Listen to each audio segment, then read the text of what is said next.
최근 부동산 가격 상승과 가계대출 증가로 이 골머리를 앓고 있는 정부가 드디어 가계대출을 다시 조이는 정책들을 발표를 하기 시작합니다. 자, 그런데 이상하게도 신규 대출자라든지 신규 아파트나 주택을 구입하는 이런 서민들의 금융 비용은 더 높아지는 결과를 보여주고 있습니다. 이런 결과에 또 돈이 되는 곳이 또 분명히 있을 건데 그 돈이 되는 곳은 어떤 것일지 지금부터 시작하도록 하겠습니다.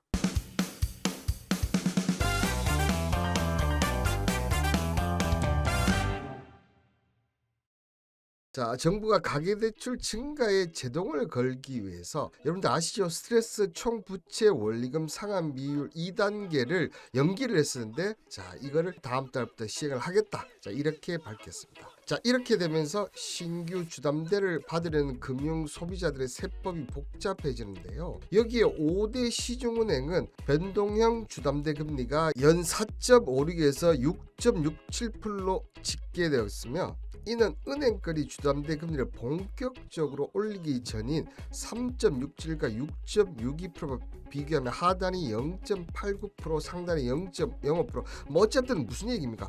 올라갔다는 얘기입니다. 그죠? 이때 같은 기간 주기형 주담대 또한 지금 보시는 대로 또 올라갔습니다. 그죠? 자, 이렇게 되니까 어떻게 됩니까?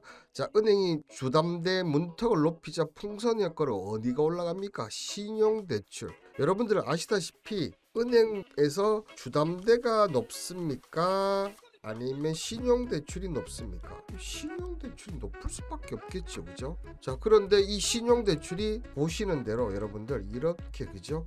자, 9월달 지금 이제 꼴랑, 그죠? 6일입니다, 오늘이. 그런데 8월에 벌써 중간 정도가 될 정도로 수요가 몰리고 있습니다. 왜? 주담대가 막히니까 빨리 신용대출을 늘려야겠다. 자, 이렇게 되니까 또 은행은 어떻게 됩니까? 일반적으로 연소득의 120에서 130% 수준까지 내주던 신용대출 한도를 연소득 이내로 제한하기로 하고, 알로 다른 은행에서 빌린 신용대출 한도에 포함하기로 했다. 예컨대 다른 신용대출이 없는 연봉 1억 원의 직장인은 국민은행에서 최대 1억 원까지 신용대출이 가능하다. 하지만 다른 은행에서 3천만 원의 신용대출을 받았다면 이제는 7천만 원밖에는 못 받는 거죠. 자, 여기에 통장 자동대출 마이너스 통장 한도를 1억에서 1억 5천만 원에서 5천만 원을 축소하면서 돈줄을 묶이겠다. 자, 주담대를 줄이긴 줄였지만 줄이면서 이자를 올라갔는데 또 신용대출을 갈아타면서, 그죠?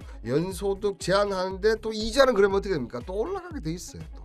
이렇다 보니까 자, 지금 1분기에 이 KB금융위원 같은 경우는 영업이익이 2.3조 원이었었거든요. 근데 2분기에도 뭐 한도를 줄인다 어쩐다 하더라도 지금 2.3조 원, 3분기에도 저는 계속적으로 연속적으로 나올, 왜냐하면 대출이 계속 늘니까 줄인 거지 않습니까? 계속 실적은 나온다는 거죠. 자, 이렇게 되니까 보통 금리 인하를 한다고 하고 그 다음에 대출을 줄인다 하면 외국인들이 은행주를 버려야 되는데, 보시는 대로 최근에 외국인들이 얼마나 많이 주식시장에서 매도를 하는 건 다들 아시죠? 그럼에도 불구하고 외국인들이 어떻게 하고 있습니까? 오히려 지금 매수를 강하게 하고 있어요. 기관들은 지금 오히려 팔고 있는데 이게 정상이거든. 근데 외국인들은 오히려 지금 더 매수를 하고 있다는 거죠. 참 신기하지 않습니까? 자, 이렇게 되면 어떻게 됩니까? 연봉 1억인 직장인들이 서울 아파트 덜컥 계약했다가 지금 날벼락을 맞은 거예요. 그러니까 뭐 지금 정책이 1주택자 이상만 한다고는 하지만 이렇게 해서 여러분들 생각했을 때 집값이라든지 아니면 가계대출이 낮아질까요, 여러분들? 안 낮아져요. 지금 또 더구나 더 금리 인하가 이제 4분기에 나올 예정이 있습니다. 금리가 떨어지는데 집값을 이런 식으로 잡는다? 말도 안 되는 얘기죠. 제가 생각하는 가장 확실한 방법, 가계대출을 확실하게 낮출 수 있는 방법 뭐가 있냐면 2주택 이상을 1주택자만 빼고 너희들 현금을 사고 대출한 거는 다 갚아라. 자, 대출한 거는 갚아라 하면 모든 것이 끝납니다. 자, 그런데 그런 정책은 지금 시행하고 어떻게 보면 지금 신규 어떻게 보면 청년층이겠죠. 막 결혼한 이 신혼부부라든지 앞으로 집을 사야 되는 사람들은 점점점 집값도 안 그래 올라가서 힘들어 죽겠는데 대출마저도 지금 이렇게 했는데 그 대출의 이자까지도 계속 올라간다는 거죠. 특히 이 기사에 나왔던 이분 같은 경우는 연봉 1억 직장인 1억이면 상당히 높지 않습니까? 또 와이프랑 한다면 훨씬 더 높을 거고 계약했는데 원래 내가 생각했던 것보다 지금 안 나온 거야. 근데 가면 이걸 포기를 할 것이냐 아니면 어떻게 합니까? 포기를 안 하고 다른 곳을 알아볼 것이냐. 다른 곳을 알아본다면 지금 어떻게 되겠습니까? 결국 이자가 훨씬 더 높은 이런 리드코프 같은 대부업체, 이 대부업체도 보시면 신용대출 해주죠. 그 다음에 자동차 담보대출, 부동산 담보대출, 추가대출, 재대출까지 다 하고 있습니다. 결국 천신만고 끝에 이제 집착만 하려고 하는데 막아내게 결국은 어떻게 됩니까? 이런 대부업체에 몰릴 수밖에 없다는 거죠. 그런데 이 리드코프 주가를 보니까 지금 어떻습니까? 계속 하락을 했었네요. 그죠? 근데 대출을 쪼으면 결국은 이쪽으로 몰릴 수밖에 없는 구조를 만들어 지금 가고 있죠. 이런 정책들을 보면서 돈이 되는 정보를 안다면 이 리드코프 이 정도로 빠졌어요. 그죠? 또 이 리드코프 같은 경우에는 윤석열 관련주로 알려진 대표적인 종목 중에 하나입니다. 그죠? 자, 실적 또한 2023년에 이렇게 그죠?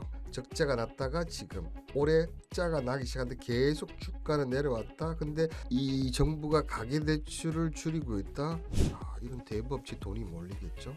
자, 그러면 이런 식으로 올라갈 확률이 상당히 높다는 겁니다. 안타까운 현실 속에서 이런 대부업체를 제가 소개해야지만 하는 이런 어처구니 없는 상황이 없었으면 하는데, 자, 어쨌든 부동산이든 주식이든 이런 모든 금융에는 항상 안 좋은 곳이 있으면 좋은 곳이 있을 수밖에 없는 돈이 되는 정보들이 분명히 존재합니다. 저희 5분 전문가 텔레그램에서는 항상 이런 돈이 되는 정보를 여러분들이 알려드리고 있으니까, 자, 이런 정보들을 원하시는 분들은 텔레그램으로 오시면 되겠습니다. 오늘은 부동산 관련해서 언급을 드렸는데요. 다음 주도 더 좋은 내용으로 찾아뵙도록 하겠습니다. 감사합니다.